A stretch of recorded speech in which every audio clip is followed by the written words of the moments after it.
Ano ba? Magbukas na ng pito, di mo mabuha? O ano ba, dinatay-tay mo dyan? Maganda mo pagkain, nasa mo!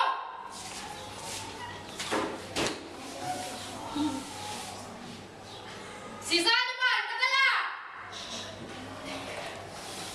Ang hirang buhay to. Tuyo na naman. Tuyo sa akin ang araw-araw. Hindi na magkakaliskis na ako ah. Sumasagot ka pa ha? Sumasagot-sagot ka pa? Sasagot ka pa? Wala akong pakialam kung hindi kumakain yung mga anak mo.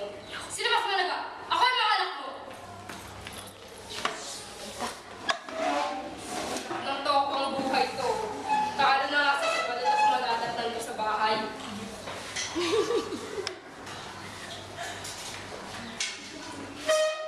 Si Sally ka dito. Sabihin mo sa mga inutil mong anak, pagdating nila, bigay sa akin yung sweldo nila. Walang utang na loob yun ah. Pagkatas ko silang palakihin. At ikaw, halika dito, ikaw.